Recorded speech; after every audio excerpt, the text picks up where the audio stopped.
The Town. I'm Nancy Smithem. My first guest today is J.R. Rodriguez from Thunder Bay Theater. Hi, J.R. Hiya, Nancy. How are you, darling? I'm great, doing really well. Good. And you ended your summer season with a big band. Yep. You had Legally Blonde. Mm-hmm. And? It's very successful. I mean, the summer itself was ridiculously successful. It was. We were really happy with Cat, Smokey Joe's, and Legally Blonde. So, yeah, we had a great summer. Now it's, you know, we had a great summer. It was great. We had fun, this, that, and the other. Now it's time to move on. And we're here for the fall season, and you're kicking it off in a big way. I think so. It's to me, it is. I was actually talking to Usher and Bruce Michaud and Randy Bouchard the other day.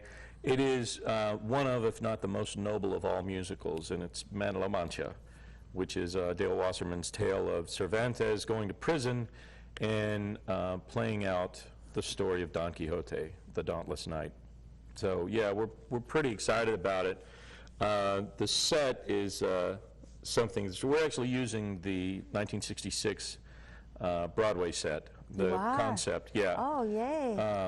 My mentor, Lou Criscola, was in the original cast on Broadway. He was the original Anselmo, and then Angel Rodriguez got sick, and he had to take over the role of Sancho Panza. Now, our Sancho Panza, of course, is David Usher. But we're trying to stick to the original blocking, the original staging, and the original set from the Broadway show in 1966. Well, when you mentioned two names, Bruce Michaud and David Usher, I know it's going to be a great production, but fill us in on who else will be there. Oh, we got a great group. We have Terry Carlson, Carol Rundell, Bill Powell, of course, Nikki Hilton, Derek Spack, LaShawn Bell, Zach Clement, Hannah Madkey, Mac Fountain, Landon Ravala, Mariah Pearl, Riley McGuire, I'm sure I'm missing somebody, Randy Bouchard. Oh, okay. I'm sure I'm missing somebody, but yeah, it's a wonderful cast. So you have a lot of local people in this cast. Certainly, yeah, and that's what we've tried to do. I mean, since I took over as artistic director, I want to use more of the local folks simply because there's so much talent here, and I think it's underused. And you know, we're fortunate, and then again, we're not so lucky. I mean, we have 11 shows a year, but that gives everybody an opportunity. It doesn't matter the age group. It gives everybody an opportunity to be on stage. And I'm lucky with Man La Mancha. I mean, some of these folks are like really, really dear friends of mine. Yes. And it's, you know, it's like every night is a picnic. Especially with Rundell in the cast, because she always brings food. Oh, oh, I forgot Suni Travis is playing Aldonza. Okay. So, yeah. All right, so tell me about the roles, how you're bringing them to life on the stage. You know, we have a segment that we put on YouTube. It's called Inside Thunder Bay Theater, and it's based on Inside the Actors Studio in New York. And we did some of the interviews last night. I was talking with Powell. It's kind of like the same format that you and I have. He said that it's not the historical value of Don Quixote. What it is, it's the human aspect of these characters, especially his character. He plays the bad guy. There's a shock, Bill Powell playing the bad guy. But this time he's playing a sensitive bad guy. I mean, he thinks what he's doing is right, and then he realizes what he's done has ruined this poor man's life. With Usher, it's just all about heart. I don't think that there's much research that goes in to the way that David and I are playing each other, because we are that close. We're just, I mean, we're the best of friends. And that's the way Don Q and Sancho are. They're just the best of friends. And so with Usher and me, we have so much fun. And then you have Suni Travis, who, the minute she starts singing, I mean, you can't help but turn and look, and she feels the emotions that come out in Aldonza. You know, it's a woman that has never been treated with respect by a man. And so this is new to her, this is weird to her, and Suni brings that into every aspect of the character. Yeah, yeah, it's one of the most important shows to me simply because of Lou being in the Broadway cast, but the story itself. You know, the story of the Night of the Woeful Countenance was something that I grew up with. Being Spanish, you know who Don Quixote is. You have no choice. And that's where I think that's where the love affair that I have with respect for other people comes from. I certainly know it came from my father, and my father was the one that taught me about Don Quixote. Ah. So when can we come to see? You've roped us in. We open on September 27th. Okay. And we run through September 14th. October 14th. October 14th. Sorry, Okay. yes, October 14th. 3 weeks. Okay. And make sure you call ahead, get your tickets in. Everyone loves a musical, especially be able to see Man of La Mancha in our own backyard. It's going to be phenomenal. We already have 200 tickets reserved. Ah. So yeah, if you call now. Okay. Because they're going quick. Okay. And then I know you have a fundraiser coming up. We have a fundraiser coming in, and it's really special for us because, you know, Charles Madison and his wife Michelle have become very close to the members of Thunder Bay Theater, and Michelle worked for John Benson for a while, and that's where we met Charles. He's put together this new band, and this is their coming out party.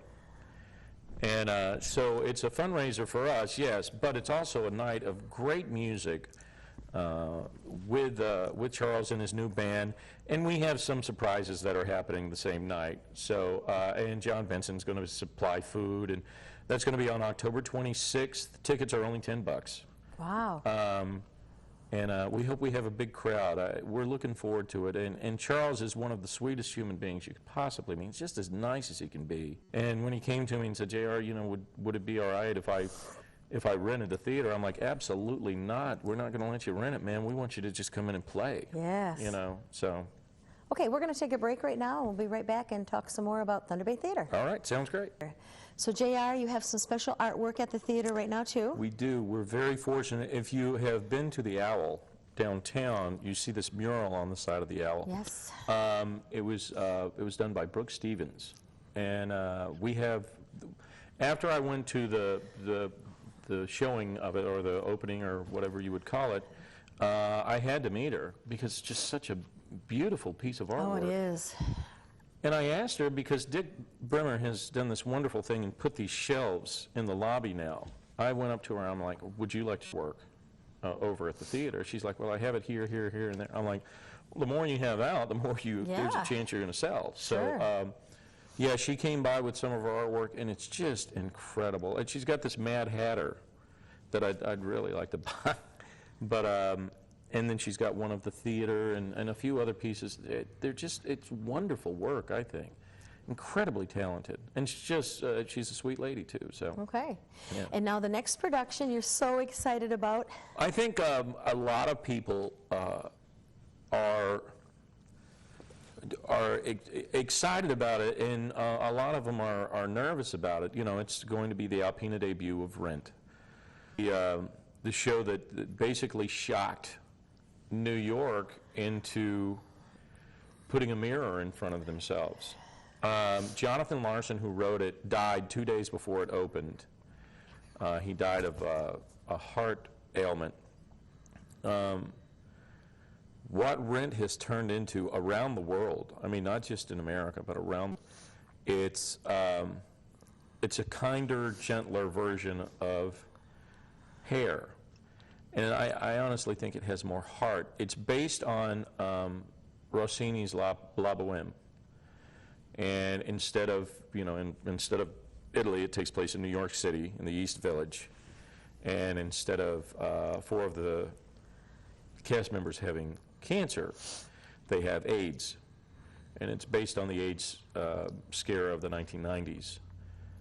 But the music, if you think that you know nothing about Rent, I can tell you, you've heard the music. You have no choice.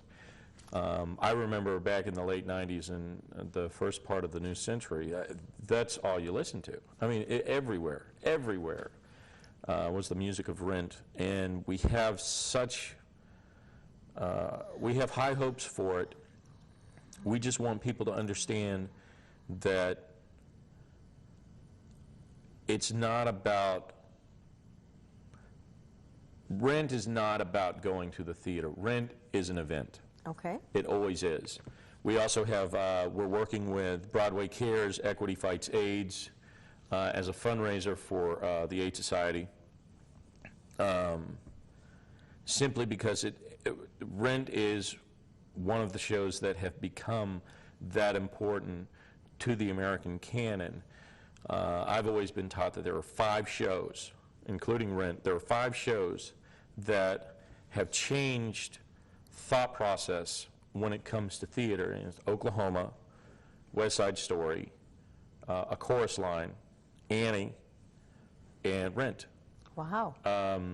And Wicked, I think, with the technical aspect in the book of Wicked, Wicked will be there, but it's still running. Right. Hasn't closed yet. Right. But the one that I really pushed for this year when we were selecting shows was Rent. I really wasn't worried about Cats. You know, those are the 2 big new ones that we're doing this year, Cats and Rent. I wasn't worried about Cats. I do worry a little bit about Rent because I think on the surface, when you say the word AIDS, people shut off. Well, that's a shame. I mean, you don't have to be gay to have AIDS. Correct. Arthur Ashe, you know, the great tennis player, he died of AIDS, and it was from a blood transfusion. Right. So, I mean, I hope what we can do with Rent is make people a little less afraid of life. Okay. Life on a whole. So who do we have in this production? Well, right now we have the core company. Okay. Hannah Madke is playing Maureen.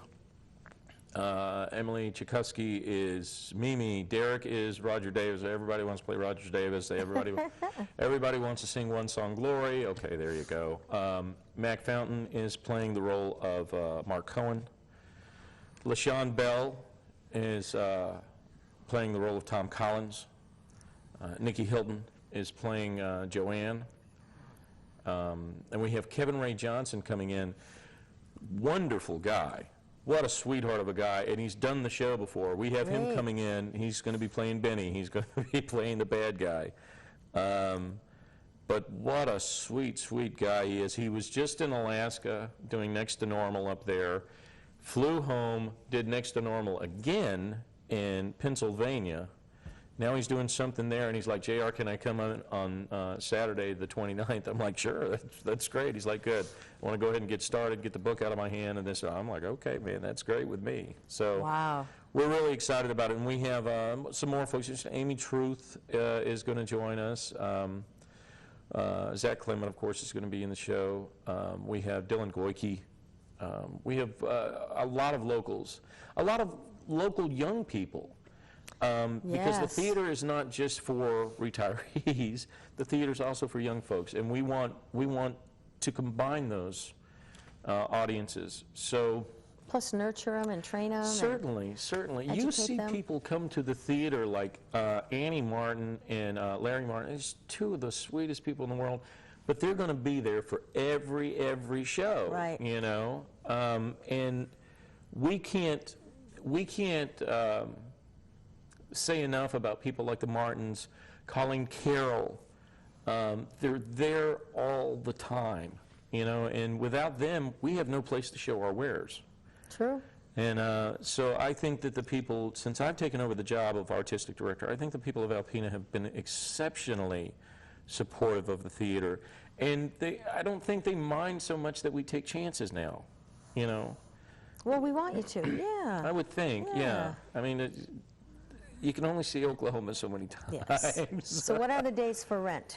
Rent opens on November 1st, and it runs through November 17th. It's the week before Thanksgiving. Okay. So we don't necessarily have a Halloween show this year. That's going to be Charles's concert.